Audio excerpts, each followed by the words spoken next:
गीता में अर्जुन को स्वयं भगवान कह रहे हैं कि उस परमेश्वर की शरण में जा, उसके लिए उन संतों के पास जा जो तत्वदर्शी हो।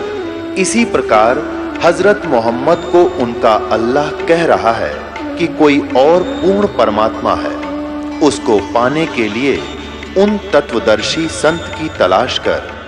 वो प्रभु कौन है, ये जानने के लिए कृपया अवश्य सुनिए जगत गुरु तत्वदर्शी संत रामपाल जी महाराज के अमृत वचन। अब किसी को जरा सा भी सुख है, उसको ये कह दे भक्ति कर ले भाई ना, तो तू गधा बनेगा। न्यू कहे किसने देखा है, अन्यों को फिर कहेगा देखी जाएगी। फिर तू के देखा, फिर तो कुमार देखा, गधा बने पाचे कटपा मारेगा लठ, 2.5 मन का बोरा, न्यू कहे देखी जाएगी। अब देखना तो अब है, ज्ञान को पहचान, भगवान को पहचान, बुराई त्याग बावड़े और कर भक्ति दिन रात। फिर क्या देखा, फिर तो लठ लगेंगे सारी उम्र, फिर कुत्ता बनेगा कि तो सुअर बनेगा, बोला देखी जाएगी। और जिसने जरा सा भी सुख है फिर गुटी लावे, वह गुटी छूटे नहीं। नाम तो लेने दिल करता आत्मा का, तो लेकिन मन ना टिकता। यो तो एजेंट है यहाँ फंसाए रखने का। फिर उसके सामने वह गुटी याद आवे, मित्रों के साथ बैठ के हैं, और फिर बीड़ी ना छूटे, यू काल ना छूटने देता कि कहीं इसकी भक्ति कर्म अच्छे ना बढ़ जाए, युग तेरे जाल से निकल जाए। लेकिन आप सच्चे दिल से मालिक को समर्पण करो कि परमात्मा हम जीव हैं, हमारे बस की बात नहीं, और आप बता रहे हो कि वो प्रबल शक्ति है काल भी, और वो हमें फंसाए रखना चाहता है। आप ही दया करो अपने दासों पर, हमारी बुराई छुटवाओ। लेकिन सच्चे दिल से फिर देखना आपका हाथ कांप जाएंगे जिस दिन आप शराब की तरफ या बीड़ी की तरफ हाथ करोगे। आपको ऐसे तरीके से निकाल लेगा परमात्मा। तो ऐसे जब हम साधना करते हैं, अब पिछले जन्म में पुण्य अच्छे करता है वो पिछले तप से राज मदमानम और जन्म तीसरे शुक्र समानम। ये तो सूक्ष्म वेद की वाणी। तप से राज मदमानम और जन्म तीसरे शुक्र समानम।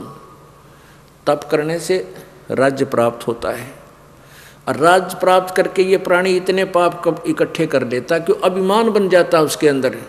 वो नो शब्द नहीं सुन सकता, किसी से ना नहीं सुन सकता। उसके फेवर में चापलूस लोग उसके पीछे पीछे फिरते रहते हैं, उससे निरे पाप करवा देते हैं झूठ साच बोल के। और तीसरे जन्म में शुक्र सुवर, स्वान माने कुत्ता, सुवर कुत्ते गधे की जो निम जाएगा। आगे फिर अपने जो शास्त्र क्या बताते हैं, तपेश्वरी सो राजेश्वरी और राजेश्वरी सो नरकेश्वरी। ओह, तपेश्वरी माने जो तपेश्वर यानी घना तप करने वाला, वो घने दिन राजा बनता है। और जो घने दिन राजा बनेगा उसके घने पाप इकट्ठे होंगे। वो नरकेश्वरी यानी नरक भी उसके लिए स्पेशल बनेगा। ये प्रमाण है शास्त्रों का। तपेश्वरी सो राजेश्वरी यानी उसको राज भी गणा मिलेगा, ठौठ हो जाएगा, पृथ्वी का मालिक बन जा। और राजेश्वरी सो नरकेश्वरी यानी नरक में भी उसको अच्छा ठोक काफ़ी वर्षों तक विशेष नरक में रखा जाएगा, उसका नरक भी बहुत ज़बरदस्त समय का बन जाएगा। तो इस प्रकार परमात्मा कहते हैं कोट जन्म तन ब्रह्मत हो गए, कुछ ना हाथ लगे रे। मान लीजिए आन उपासना की आपने, जैसे अभी आपको बताई थी कपिल मुनि जी का उदाहरण दिया। अब उसने वेदोनुसार तप किया, साधना की, उससे सिद्धियां आ गई। कुछ दिन तो तप करा हठ योग, उससे तो राजा बनेगा, पृथ्वी का पूरी पृथ्वी का मालिक भी बन सकता है कभी जब उसका मानव शरीर होगा। और ओम नाम के जाप से वो स्वर्ग महास्वर्ग में ब्रह्मलोक में जाएगा। और गीता जी अध्याय नंबर 8 के श्लोक नंबर 13 में लिखा है कि ब्रह्मलोक पर्यंत ये सभी लोग पुनरावर्ती में हैं। पुनरावर्ती माने इनकी बार बार आना जाना रहता है, वहाँ सथाई नहीं है। ये जन्म मरण मोक्ष नहीं है। और जो उसने 60,000 राजा सगड़ के पुत्रों की हत्या की, उसके आधार से फिर ये कुत्ता बनेगा और इसके सिर में कीड़े पड़ेंगे, और वो 60,000 सगड़ के पुत्र, और वो उसको फिर चुन चुन का बदला लेंगे। ओए होए, कलेजा हिल जा पुण्यात्माओं, जो थोड़ा सा भी आप होश में हो क्योंकि परमात्मा कबीर जी कहते हैं, कबीर ये माया अटपटी या त्रिगुणमयी माया, रजगुण ब्रह्मा सदगुण विष्णु तमगुण शिव जी के द्वारा ये इंजेक्शन आप कहला रखे हैं। कहते हैं कबीर ये माया अटपटी सब गट आन अड़ी, और किस किस ने समझाऊं या कुआ भांग पड़ी। ओए होए 21 ब्रह्मांड में इस काल ने अपनी त्रिगुणमयी माया या भांग डाल रखी है, और जिसने इन तीनों गुणों के आधार से जो भी अस्थायी सुख यहाँ मान रखा है, रजगुण ब्रह्मा जी के गुण के प्रभाव से हम यहाँ संतान उत्पत्ति करते हैं और इसी को हम आनंद मान रहे हैं, और उसी के गुण के प्रभाव से यहाँ के ठाठ बाट हम कार कोठी ऐसी पेशी ये मांगते हैं। ये तो रजगुण ब्रह्मा जी का इंजेक्शन का प्रभाव। और फिर यहाँ एक दूसरे में प्यार मोह ममता, माता पिता भाई बहन बेटी में जैसे संपत्ति में, ये मोह का हमसे छूट नहीं सकती। जीव एक दूसरे से की ममता के बिना रह नहीं सकता। ये इंजेक्शन ला रखा है, ये है भगवान विष्णु जी के सतोगुण का इंजेक्शन। और फिर तमोगुण का इंजेक्शन है, थोड़ी सी बात पर भाई बैठे हैं, बहुत प्यार से बात कर रहे हैं, माता पिता बैठे हैं, और कोई छोटी सी बात हो जाए लड़ पड़े और नो कर दो, कई दिन नहीं बोला मुँह चढ़ा ले, वो स्वभाव है इसका भगवान तमोगुण शिव जी के इंजेक्शन का। यानी यहाँ इस तरह पीड़ित करा के परमात्मा कबीर जी कहते हैं, कबीर ये माया अटपटी सब घटा नड़ी, और किस किस ने समझाऊं या कुआ भांग पड़ी। सब यहीं तक का सुख मांगने हमारे पास आते हैं। एक बेटा हो जाए, कार हो जाए, कोठी दे दो भगवान, भैंस दूध ठीक दे दे, नौकरी लग जा।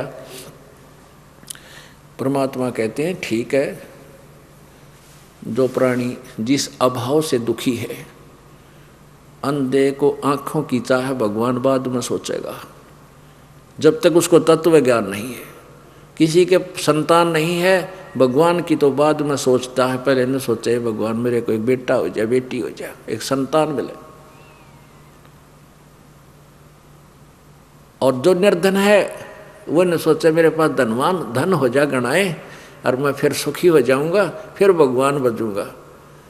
घना धन होने पाछे तो बज लिया भगवान ने, फिक्रा के बजेगा, फिर तो ठेका बजेगा शराब का है, कि तो और बकवाद बजेगा, कि तो घाटा हो जाएगा, फिर उसने बजेगा ये बड़े नो टोटा हो गए भगवान, उसका इतना देना इतना लेना, तो वो तो फिर ये बजेगा तू।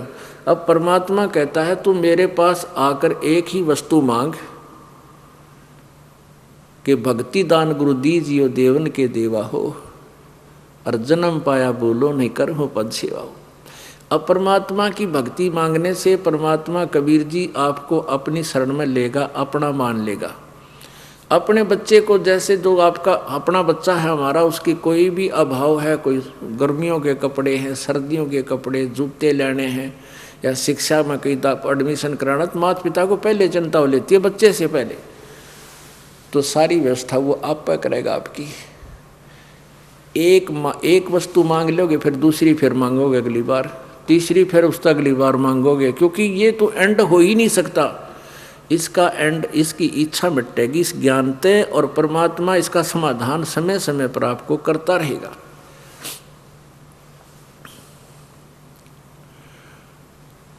तो क्या बताते हैं कि कोट जन्म तन भरमत हो गए, कुछ ना हाथ लगा रे, और कुकर सुकर खरबा बोरे कौआ हंस बगारे। अब हमने कबीर जी कहते हैं कि कबीर ये माया अटपटी सब गटा नड़ी, और किस किस ने समझाऊं या कुआ भांग पड़ी। यानी काल ने सभी को मिसगाइड किया हुआ है, सत्ज्ञान तक ये पहुंचने नहीं देता, और ये सब उसी दृष्टिकोण तक सीमित हैं। यहाँ का सुख, यहाँ का लाभ इनको चाहिए।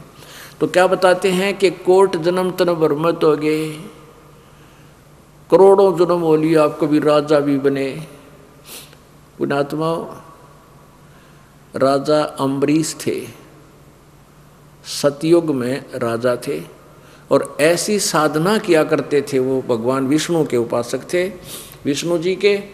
और दुर्वासा एक बहुत बड़े सिद्ध पुरुष थे, और दुर्वासा थे कर्म सन्यासी, यानी गर्भार त्याग के बाल ब्रह्मचारी रहा करते थे, और उसमें बहुत सी उसने सिद्धियाँ इकट्ठी हो गई थी उसके पास, एक दो, तो सिद्धि के कारण वो बहुत प्रसिद्ध था और सब जगह उसकी धाक थी कि वो श्राप दे देता, वो पार हो जाता है। राजा अम्बरीश के पास चला गया। राजा अम्बरीश के दरबार में उनकी वार्ता हुई। अम्बरीश जी ने उनका सत्कार किया। तो दुर्वासा कहने लगा, तू ऐसी साधना कर ऋषि जी राजन। राजा ने कहा, को जैसी आपकी आज्ञा भगवान कर लेता हूँ। लेकिन उन्होंने सोचा कि दुर्वासा चला जाएगा, फिर बाद में जान दे, इसलिए क्यों कहते हैं अगर इसको मैंने मना कर दिया तो श्राप दे देगा। उस दिन तो उन्हें स्वीकृति दे दी, अच्छा जैसे आपको ऐसे कर लूँगा। अगली बार वो फिर आया दुर्वासा, 1 महीने के बाद फिर आ गया। उसने फिर वही साधना करता पाया वो अम्बरीश राजा। तो दुर्वासा ने श्राप दे दिया कि सुदर्शन चक्कर इसका गर्दन काट ले। अब सुदर्शन चक्कर सिद्धि से वहाँ प्रकट हो गया। अम्बरीश के चरण छू के, अम्बरीश राजा के तो चरण छुए और दुर्वासा को मारने के लिए उल्टा हो लिया। भागा गया विष्णु जी के पास।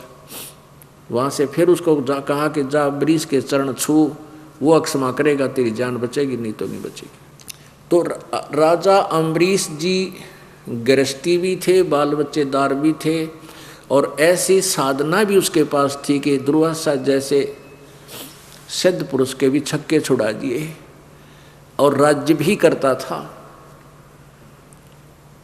अब इतनी नेक आत्मा, फिर अगले जन्म में क्या जन्म हुआ उसका, राजा जनक बनी वही आत्मा, राजा जनक, जो सीता जी के पिताजी कहलाए। और जिसने सुखदेव जैसे ऋषि को, सुखदेव जैसे सिद्धि युक्त ऋषि को नाम दिया, तब उसका स्वर्ग तक जाने का प्रबंध हुआ। अब ये काल क्या जाल करता है, इस काल का कितना भयंकर जाल है। राजा जनक जब शरीर छोड़कर जाने लगे, उनके लिए विमान आया स्वर्ग से लेने के लिए। वो स्वर्ग में विमान में बैठकर चल पड़े, शरीर छोड़ के सूक्ष्म शरीर से।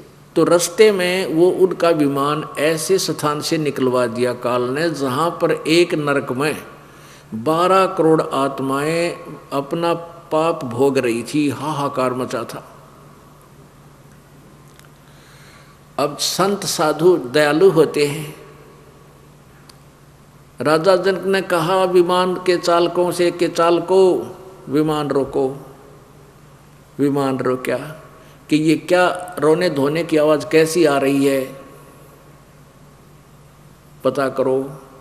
पारखद साथ थे, उन्हें पता करके बताया कि राजन यहाँ पर एक नरक है और उसमें करोड़ों की संख्या में पापकर्मी प्राणी अपना कष्ट भोग रहे हैं। राजा जनक ने कहा कि छोड़ दो इनको।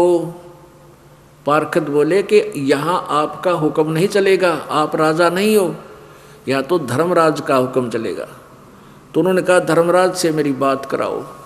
अब जब उसने जिद कर दी तो धर्मराज से अर्ज की गई। धर्मराज वहीं आ गया और कहा कि पुण्यात्मा आप अपने स्वर्ग में चलो, आपके लिए वह पूरी व्यवस्था करवा दी है हमने।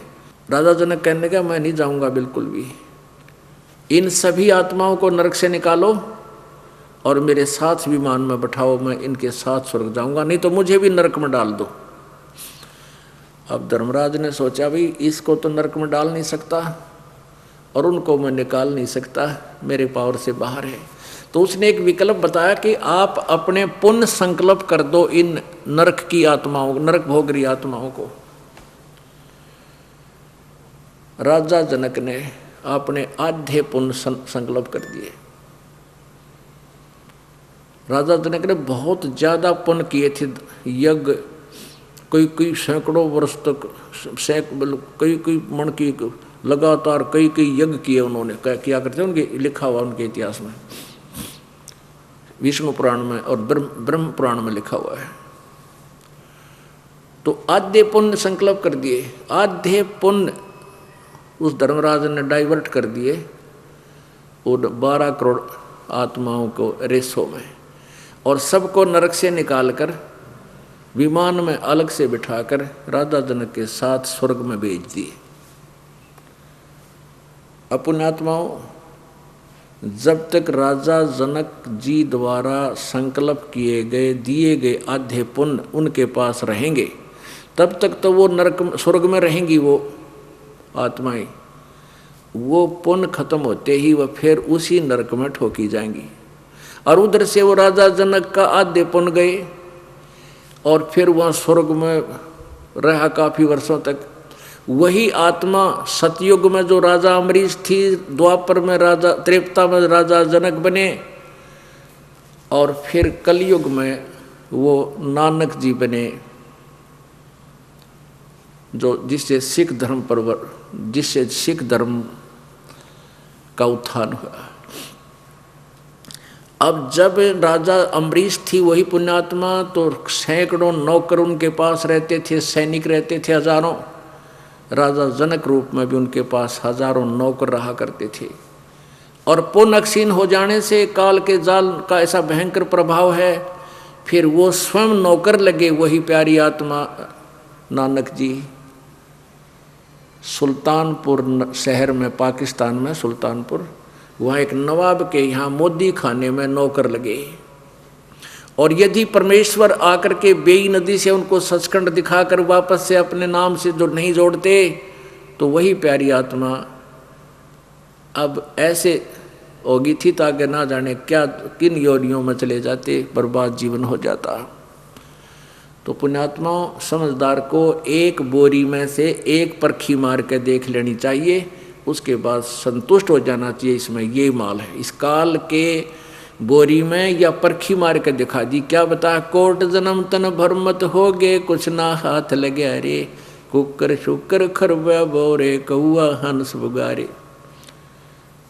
इसके लिए आपको थोड़ा उदाहरण देते हैं। जैसे महावीर जैन है, महावीर जैन जी 24 में तीर्थकर माने जाते जैन धर्म के। और इन्होंने भी यही यहाँ की उस परम पिता की साधना ना करके उस प्यारी आत्मा ने आन उपासना की थी। उस आन उपासना से यानी ब्रह्म तक की साधना से उसको क्या लाभ और क्या हानि हुई, एक 5 मिनट का सत्संग आपको दिखा देते हैं, आपके सामने दिखा देते हैं। प्रत्यक्ष उन्हीं के लिखे हुए लेख में आपका दिल डट जाएगा, आपको ये ज्ञान समझ में आ जाएगा जो दास और परमात्मा कबीर जी आपको बताना चाहते हैं। देखिएगा, ये देखिएगा पुस्तक आओ जैन धर्म को जाने, आओ जैन धर्म को जाने। इसके लेखक हैं प्रवीण चंद्र जैन, M.A. शास्त्री।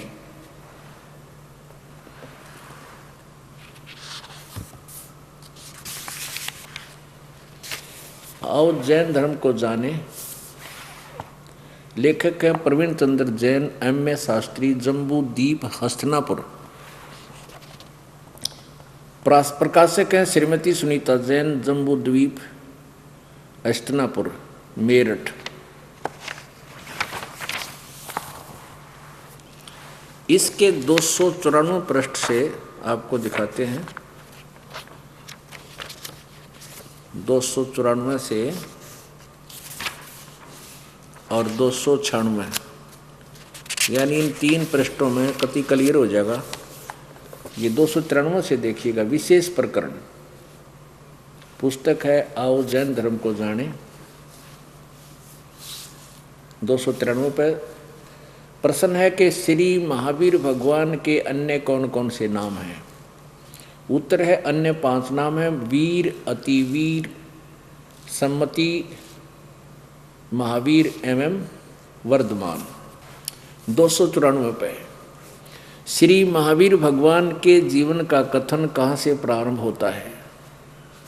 उत्तर पुरुरवा नामक भील की पर्याय माने शरीर से, जीवन से। पुरुरवा भील कौन था और उसने क्या किया।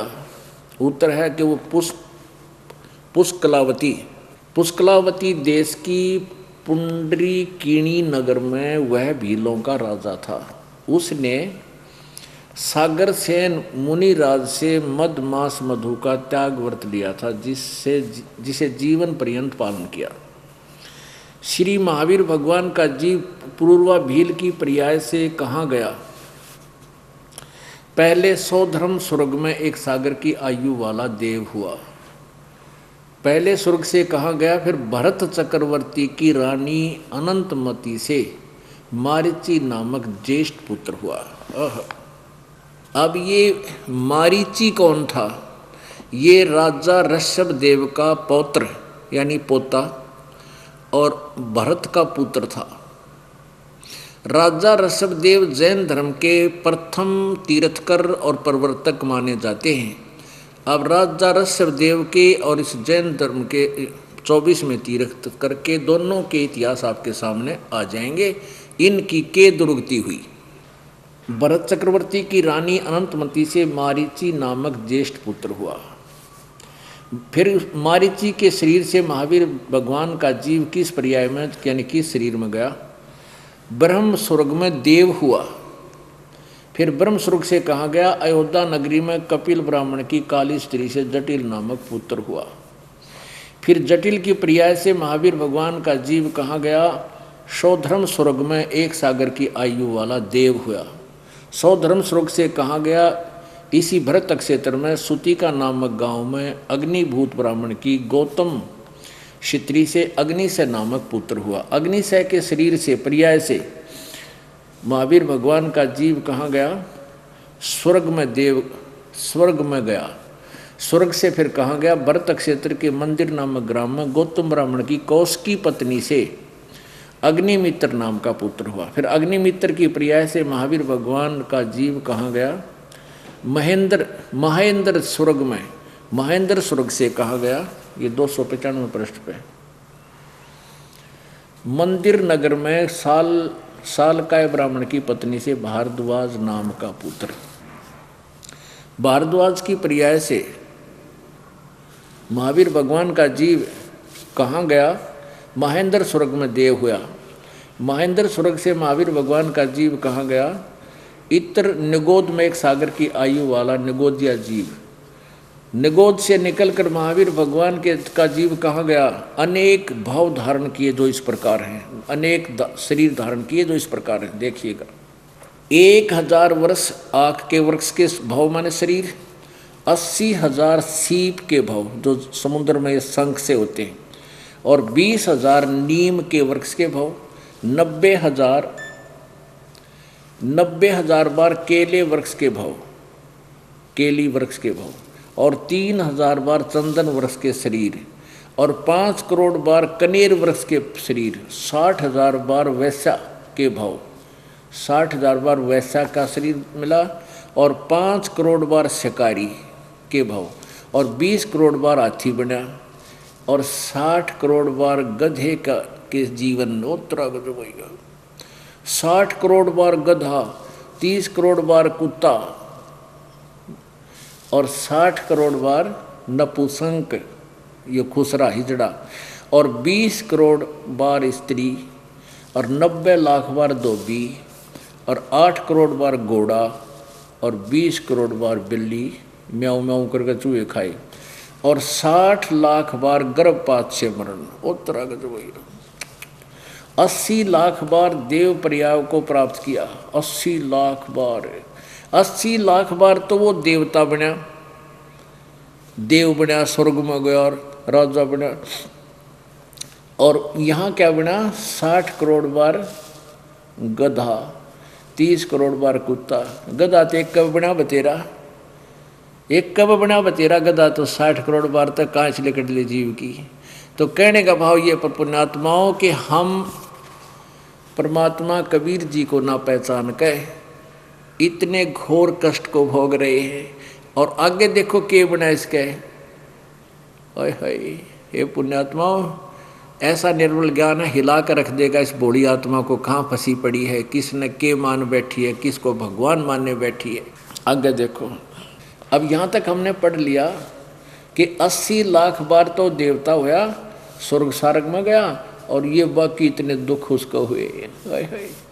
अच्छा, उपरोक्त शरीरों को उपरोक्त भवों को प्राप्त करने के बाद श्री महावीर भगवान ने किस पर्याय को प्राप्त किया? राजगृह नगर में सथावर नाम का ब्राह्मण होया, फिर उस ब्राह्मण से महेंद्र स्वर्ग में फिर 7 सागर की आयु वाला देवता हुआ, फिर महेंद्र स्वर्ग से महावीर भगवान का जीव कहाँ गया? फिर राजगृह में विश्वभूति राजा की जैनी रानी से विश्वनंदी नामक पुत्र हो गया। फिर उस विश्वनंद से कामना महाशुक्र स्वर्ग में देह हुआ, महाशुक्र स्वर्ग से निकलकर त्रिपृष्ठ नामक नारायण हुआ, त्रिपृष्ठ नारायण से कहाँ गया? 7वें नरक में गया, या कसर रही थी और लिकड़गी, फिर नरक में ठोक दिया गया 7वें नरक में। 7वें नरक से महावीर जन भगवान का जीव कहाँ गया? 295 पर देखना। सिंह गिरी पर्वत पर सिंह हुआ, पुनः प्रथम नरक में गया, शेर बना फिर नरक में गया, और प्रथम नरक से निकलकर कहाँ गया? हिमवान पर्वत शिखर पर सिंह हुआ, फिर वहाँ से ऐसे ऐसे, फिर सिंह से कहाँ गया? सौधर्म स्वर्ग में सिंह केतु नामक देव हुआ। फिर कनक पर्वत नगर में राजा कनक पोंख विद्याधर और रानी कनकमाला से कनकोजल नामक पुत्र हुआ, कनकोजल से 7वें स्वर्ग में देव हुआ। फिर अयोध्या नगरी में राजा वज्रसेन की शीलवती रानी से हरिसेन नामक पुत्र हुआ, हरिसेन का जीव फिर महाशुक्र स्वर्ग में देव हुआ। फिर दातकी खंड की पूर्वी देही की पुष्कलावती देश की पुंडी किरणी नगरी में राजा सुमित्र रानी मनोरमा से प्रिय मित्र नामक चक्रवर्ती हुआ। और फिर मित्र नाम का चक्रवर्ती आगे किस पर्याय में गया? सैंसरा स्वर्ग में देह हुआ। सैंसरा स्वर्ग से महावीर भगवान का जीव फिर किस पर्याय में गया? जम्बू द्वीप से छतरपुर नगर में नंदी वर्धन राजा की वीरमती रानी से नंद नामक पुत्र हुआ। नंद का जीव आगे किस पर्याय में गया? पुष्पोत्तर विमान में देव हुआ। तदंतर 24 में तीर्थकर श्री महावीर भगवान हुए। अब इतने दुखान है भोग के उसके बाद वो मारीची वाला जीव क्या बना? ये 24वां तीर्थकर श्री महावीर भगवान हुआ। फिर श्री महावीर भगवान के जीव ने कितने पाखंड मत चलाए?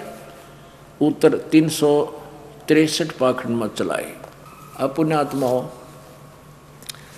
राजा ऋषभ देव जी से इस महावीर जैन के जीव ने, अर्थात जब ये मारीची नाम से भरत की पत्नी से उत्पन्न हुआ था, राजा भरत की पत्नी से उत्पन्न हुआ था, जो भरत जो है इस ऋषभ देव जी के पुत्र थे। तो राजा ऋषभ देव जी को परमात्मा मिले थे जाके कबीर जी, और उसमें उन्होंने बताया था मेरा कवि नाम है कवि, क्योंकि ऋषभ देव जी वेदों में विश्वास रखता था और वेदों में स्थान पर लिखा है कि वो कबीर देव है, वो कबीर भगवान है वो। तो उसने कहा कि मैं वही कवि हूँ, तुम कवि कहते हो, मैं वही कवि भगवान हूँ और मेरी साधना करो। उसको पूरा प्रेरणा की, प्रेरणा करने से वो प्रेरित हो गया और राज भी त्याग दिया, पर कभी उस परमात्मा को परमात्मा नहीं माना, क्योंकि अन्य ऋषियों ने उसको फिर मिसगाइड कर दिया ऋषभदेव को कि ये झूठ बोलता है, ब्रह्मा विष्णु महेश से ऊपर कोई परमात्मा नहीं है। लेकिन वो इतना प्रेरित हो गया, उसने राज त्याग दिया और जंगल में जाकर 1000 वर्ष तक साधना की। 1000 निराहार रह करके कुछ नहीं खाया।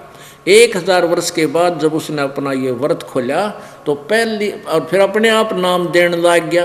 पहला नाम उसने अपने पोते मारीची को दिया था, जो आगे चलकर उसके साथ के केवड़ा, यानी जैन धर्म के प्रवर्तक से सीधा उपदेश प्राप्त प्राणी, और वो वेदोनुसार साधना करते थे ऋषभदेव जी, जैसा भी हठ योग ओम का नाम जैसा भी, और वही मंत्र इसको दिया था मारीची को। उस मारीची की आगे के दुर्गति आपने पढ़ ली, और वही जीव आगे चल के महावीर जैन होया, जो 24वां तीर्थकर माना जाता है, अंतिम, आज तक अंतिम तीर्थकर है। और उस महावीर जैन ने आगे के सांग जोड़िया, 363 पाखंड के मत चला दिए। पाखंड मत, वर्तमान के जैनी उन पाखंड मतों के अनुसार साधना कर रहे हैं। वेदों अनुसार साधना करने वाले की तो यह दुर्गति हुई, और ये पाखंड मत के आधार से साधना करेंगे, वो उन गेला के बनेगी, आप समझ लेना। तो क्या बताते हैं परमात्मा, कोट जन्म तन भर मत होगे, कुछ ना हाथ लग्या रे, कुकर शुकर खरबया बोरे, कौआ हंस बुगारे। कोटि जन्म तू राजा की, न्या मिटी न मन की आशा, भिक्षक ओके दर दर घूम लिया, मिला न निर्गुण रासा। सत साहिब, आज ज्येष्ठ सुदी पूर्णमासी, वो शुभ दिन है। इस दिन परमेश्वर अपने सतलोक से चलकर, सतलोक से गति करके यहाँ पृथ्वी लोक पर सशरीर आए थे। परमेश्वर कबीर देव जी ने एक शिशु रूप धारण किया। भारतवर्ष की पवित्र भूमि काशी शहर में एक लहर तारा तालाब के ऊपर, एक लहर तारा तालाब में विकसित कमल के फूल के ऊपर वो परमात्मा आकर विराजमान हुए, शिशु रूप धारण करके।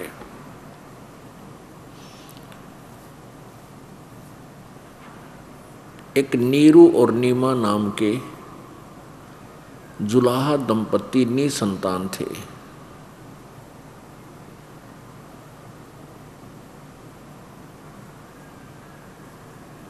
अब नीरू और नीमा के विषय में आपके बारे में थोड़ी सी जानकारी देनी पड़ेगी कि नीरू और नीमा कौन थे। नीरू और नीमा ये कलियुग के अंदर उसी समय इनका वास्तविक नाम गौरी शंकर और सरस्वती था। गौरी शंकर नीरू का नाम और सरस्वती नीमा का नाम था। इनका ब्राह्मण घर में जन्म था। गौरी शंकर और सरस्वती ये ब्राह्मण कुल में जन्म था। इनके कोई संतान नहीं थी। ये गौरी शंकर जो था बहुत अच्छी आत्मा था, पुण्य आत्मा था, नेक आत्मा। ये ब्राह्मण था और भगवान शिव जी का कट्टर पुजारी था। भगवान शिव जी की कथा सुनाया करता था नगर नगर में जाके, और निस्वार्थ कथा किया करता था। किसी से कोई पैसा नहीं लेता था कथा करने का। कोई सवता उसको दान देता था, वो अलग बात थी, उस दान को स्वीकार करता था। उसी दान से अपने घर का निर्वाह भी करता था, और शेष जो बच जाता था उसको दान धर्म में लगा देता था। वो किसी को मिसगाइड करके या कोई जंतर मंत्र का लालच देकर पैसे इकट्ठे नहीं करता था। जनता उसके से बहुत प्रभावित थी, बहुत प्रशंसा किया करती थी। कि जो लालची ब्राह्मण थे, स्वार्थी, वो बहुत ईर्ष्या करते थे कि सभी इसी की महिमा गाते हैं, इसी की चर्चा होती है, इसी से पाठ कराते हैं, हमारी रोजी रोटी में बाधा कर रहा है। उस समय मुसलमान लोग क्या करते थे, हिंदुओं को मुसलमान बनाने का एक विशेष उन्होंने प्रोग्राम चला रखा था। मुसलमानों ने देखा, काजी और मुल्लाओं ने, कि गौरी शंकर के साथ ब्राह्मण वर्ग नहीं है, वो स्वार्थी, इससे ईर्ष्या करते हैं। इसलिए ये गौरी शंकर भगवान शंकर की और हिंदू धर्म की बहुत ज़्यादा महिमा कर रहा है, ज़्यादा प्रचार कर रहा है। इसलिए उन्होंने उस गौरी शंकर जी को बाई फोर्स मुसलमान बना दिया।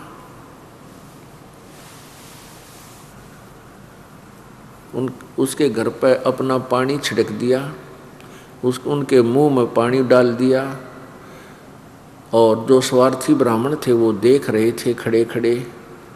उन्होंने सब जगह डंडोरा मुसलमान बन गए हैं, इनका भाईचारा बंद, जाति से निष्कासित, धर्म से निष्कासित फैसला सुना दिया। गौरी शंकर अब अलग थलग से महसूस करने लगे। कोई भी ब्राह्मण, कोई भी हिंदू उनके पास नहीं जाता था। उनका गंगा में स्नान करना भी बंद कर दिया, क्योंकि अब वे मुसलमान हो गए हैं।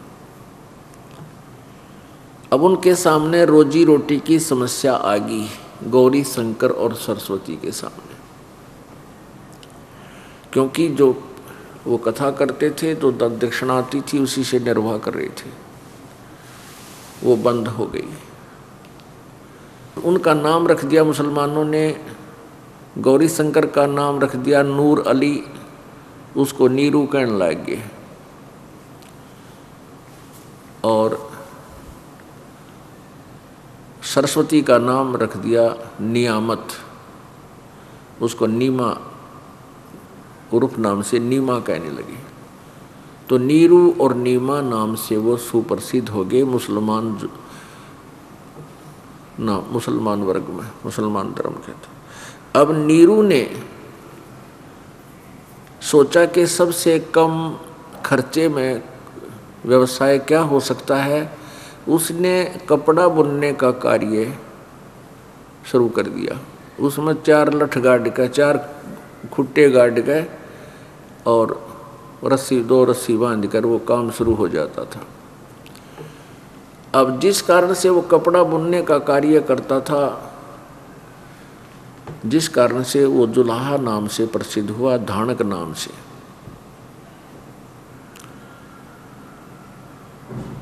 नीरू नीमा की आयु लगभग 60 वर्ष हो गई थी, संतान कोई नहीं थी। वो भले ही मुसलमान बन गए थे, लेकिन अपने हृदय से भगवान शिव जी को नहीं भुला पा रही थी। अब नीरू नीमा का गंगा में स्नान करना बंद करवा दिया गया था। उसी गंगा का जल लहरों के द्वारा उछलकर, वर्षा के दिनों में लहरों के द्वारा उछलकर पटड़ी के ऊपर से ओवरफ्लो होकर उस काशी शहर से, जहाँ वो रहते थे, उनकी झोंपड़ी थी, उससे लगभग 3 किलोमीटर की दूरी पर वहाँ एक बहुत बड़ा झील था, सरोवर, गड्ढा था। वो गंगा का पानी ओवरफ्लो होकर के लहरों के कारण पटड़ी के ऊपर से उछलकर एक बहुत बड़े सरोवर का रूप धारण किए हुए था। उसको लहर तारा तालाब कहने लगे। नीरू और नीमा प्रतिदिन सुबह उठकर स्नान करने के लिए उस लहर तारा तालाब में जाया करते थे। एक दिन, ये शुभ दिन ज्येष्ठ सुदी पूर्णमासी, जेठ उतरते की पणवासी देसी भाषा में, ये सुबह सुबह यानी ब्रह्म मुहूर्त, जिसको ब्रह्म मुहूर्त कहते हैं, सूर्य उदय से लगभग 1.5 घंटा पहले वो घर से चल पड़े स्नानार्थ प्रतिदिन की तरह। और नीमा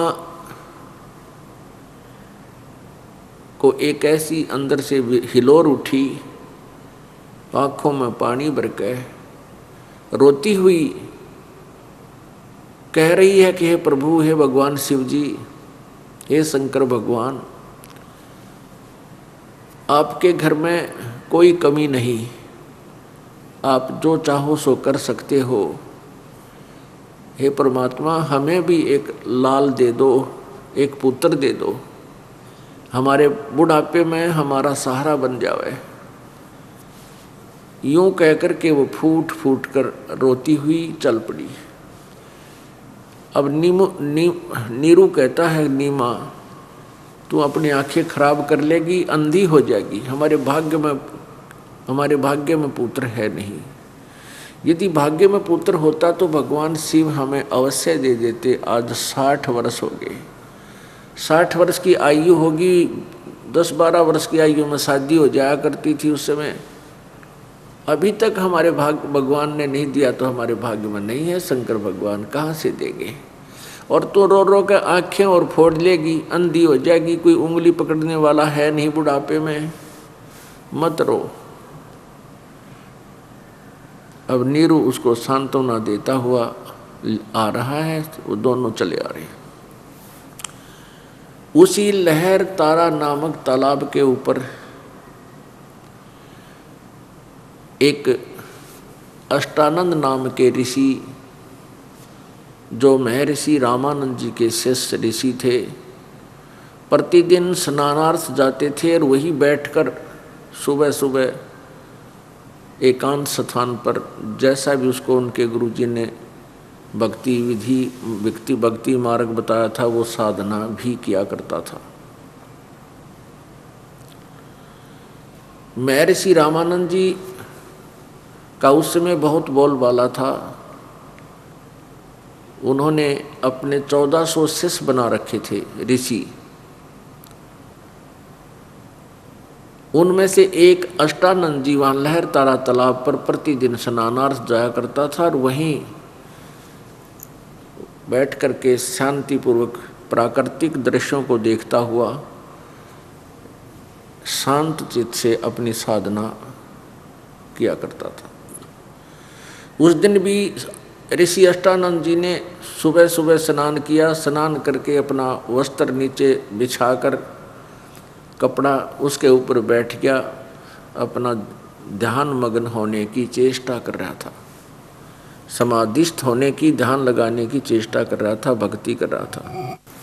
परमात्मा पूर्ण ब्रह्म कबीर देव जी अपने सचखंड से चलकर एक शिशु रूप धारण करके आकाश मार्ग से आ रहे थे।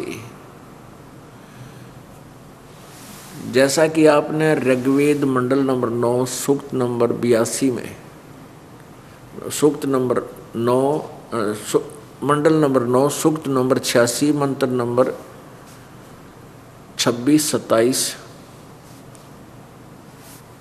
और ऋग्वेद मंडल नंबर 9 सूक्त नंबर 82 मंत्र 1, 2, 3 आपको दिखाएंगे आज दोबारा। उसमें यही प्रमाण है कि परमात्मा ऊपर रित धाम में रहता है। रित धाम माने सतधाम, सतलोक में रहता है। और उस अपने सतलोक से गति करके यहाँ श्रेष्ठ आत्माओं को मिलता है, अच्छी आत्माओं को प्राप्त होता है। और उपदेश करने की इच्छा से, ज्ञान कराने की इच्छा से, तत्व ज्ञान कराने की इच्छा से वो परमात्मा ज्ञान कराने के उद्देश्य से यहाँ पर आता है। और वो अपने रूप को सरल करके, सरल मीन हल्का तेज पुंज का बना के यहाँ आता है। पुण्यात्माओं, सतलोक में सतपुरुष अर्थात परम अक्षर ब्रह्म का शरीर बहुत तेजों में है। उनके एक रोमकूप में इतनी रोशनी है कि करोड़ सूर्य और करोड़ चंद्रमा इकट्ठे ही प्रकाश कर रहे हों, इतनी रोशनी एक रोमकूप की है। और 3.5 करोड़ हमारे रोमकूप होते हैं। तो यदि वो परमात्मा उसी अपने एज इट इज तेजों में शरीर में यहाँ आ जावें तो हमारी उल्लू की तरह सबकी आंखें बंद हो जावें, हम कुछ नहीं देख सकते। इसलिए वो परमेश्वर अपना हल्का तेज पुंज का रूप बना के वहां से यहां आता है। गरीबदास जी महाराज अपनी वाणी में कहते हैं कि तेज पुंज अन्य दे धर कर, इस विध हमको भेंट ही, इस प्रकार हमको मिले। गरीबदास जी को भी परमात्मा मिले थे।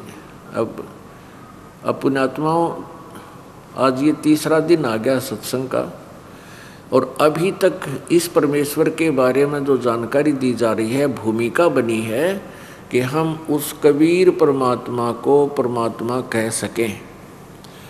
क्योंकि अभी तक हम अज्ञान आधार से कबीर जी को एक केवल कवि, एक धानक यानी जुलाहा और गरीब आदमी, मजदूर आदमी मानते थे। यदि उसकी पूरी भूमिका ना बनाई जाए, यथार्थ ज्ञान आपके सामने वेदों सदग्रंथों से ना प्रस्तुत किया जाए, तो आप कभी नहीं स्वीकार कर सकते कि कबीर इज गॉड। और वो कबीर जो बनारस में धानक रूप में आया था, कभी नहीं मान सकते। और जबकि वो परमात्मा थे, उसकी गवाही चारों वेद, 18 पुराण, गीता जी, ये सभी पवित्र सदग्रंथ देते हैं। और साथ में उनके प्रत्यक्ष दृष्टा संत भी परमेश्वर की गवाही देते हैं कि धानक रूप रहा करतार। वो परमात्मा सतलोक से चलकर आए, छोटा शिशु रूप धारण करके, तेजों में शरीर था उनका, और नीचे आकर के उन्होंने तेज को समेट कर और हल्का कर लिया, और अति हल्का कर लिया। तो अष्टानंद जी जो ऋषि वहाँ बैठे थे, साधना करने का प्रयत्न कर रहे थे, उन्होंने क्या देखा कि आकाश से एक बहुत ही तेज प्रकाश युक्त एक तेज पुंज आ रहा है। तेज पुंज यानी प्रकाश का समूह, उसने गोला सा दिखाई दिया, वो प्रकाश पुंज दिखाई दिया। और जो ही उसने उस तेजों में उस प्रकाश पुंज की तरफ देखा, आंखें बंद होगी, चुंधी आ गई, उसकी आंखें खुली नहीं रह सकी, इतना तेज था। जो ही उसने आंखें बंद हुई, उसकी आंखें बंद हुई अष्टानंद जी की, तो उसने क्या देखा कि उसके अंदर उसको एक बालक की परछाई नजर आई। जैसे हम सूर्य की तरफ देख लेते हैं तो हमारी आंखें सूर्य के प्रकाश को डायरेक्ट सहन नहीं कर पाती, फिर आंखें बंद कर लेते हैं तो सूर्य का रिफ्लेक्शन, प्रतिबिंब आंखों में हल्के तेज पुंज का एज इट इज दिखाई देता है। तो ऐसे जब अष्टानंद जी की आंखें बंद हुई तो उसने देखा कि तो बालक है, एक छोटा सा शिशु है।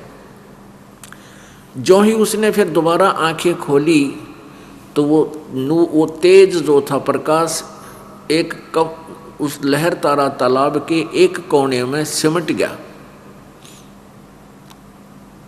और उससे आगे उसको कुछ दिखाई नहीं दिया। अब उस अष्टानंद जी ने सोचा कि ये मेरी कोई भक्ति की ही कोई उपलब्धि है जिससे मुझे हो सकता है, क्योंकि ये सभी ऋषि परमात्मा को निराकार बताते हैं, उसका तो केवल प्रकाश देखा जाता है। तो अष्टानंद जी ने सोचा कि हो सकता है आज मेरी भक्ति से मुझे भगवान का प्रकाश दिखाई दे गया हो। उसने साधना बीच में छोड़ दी, साधना बीच में छोड़कर चल पड़ा कि अपने गुरु जी से इस शंका का समाधान कराऊंगा। रामानंद जी, महर्षि रामानंद जी के पास जाकर ऋषि अष्टानंद जी ने कहा कि हे गुरुवर, आज मैंने साधना काल में एक बहुत ही तेजों में प्रकाश देखा, और आकाश से ऐसे आया जैसे तारा टूट जाता है, इतनी स्पीड से आ रहा था। तारा सा टूट कर नीचे को आया, और लहर तारा कमल के फूल पर आके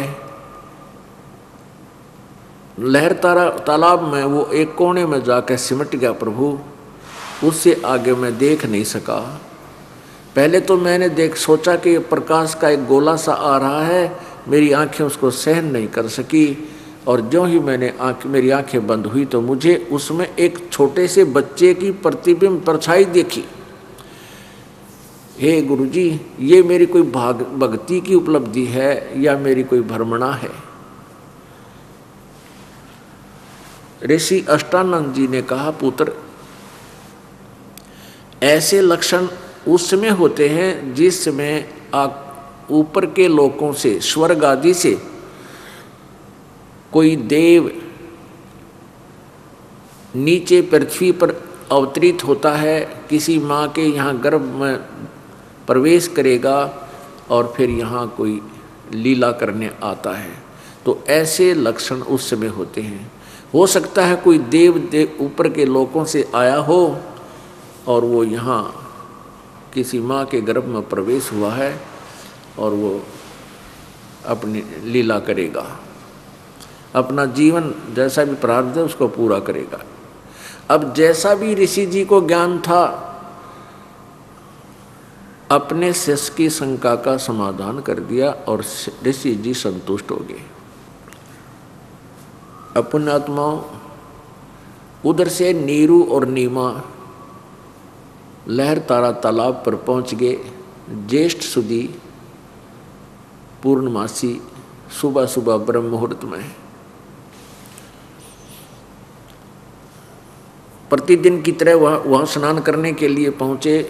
पहले नीमा ने स्नान किया, क्योंकि फिर बाद में सूर्य उदय हो जाता है, इसलिए उसने अंधेरे में प्रथम स्नान किया।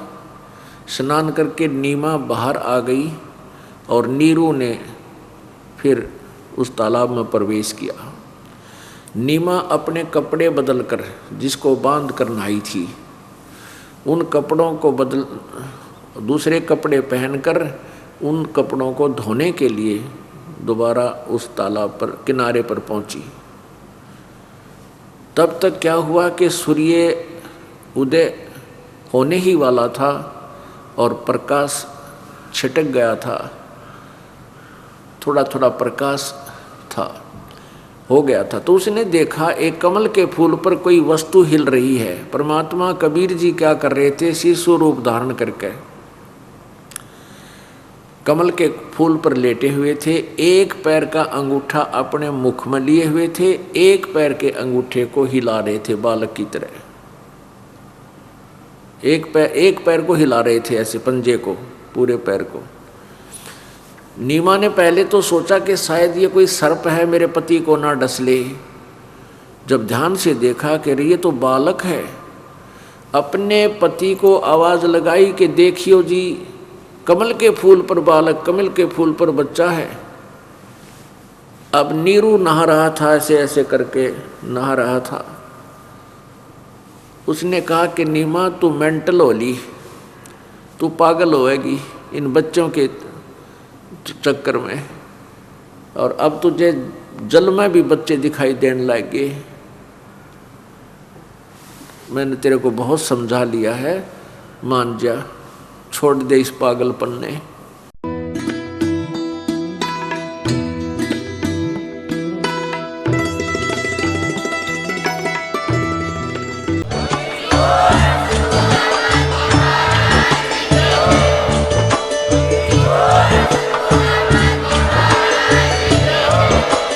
आप सुन रहे थे जगत गुरु तत्वदर्शी संत रामपाल जी महाराज जी के मंगल प्रवचन। अधिक जानकारी के लिए विजिट कीजिए हमारी वेबसाइट www.jagatgururampalji.org। संत रामपाल जी महाराज जी के शुभ आशीर्वाद से पूरे विश्व भर में 500 से भी ज्यादा नाम दीक्षा केंद्र हैं, जिन पर संत रामपाल जी महाराज जी द्वारा ऑनलाइन निशुल्क नाम दीक्षा दी जा रही है। अपने नजदीकी नाम दीक्षा केंद्र का पता करने के लिए संपर्क करें 8222880541।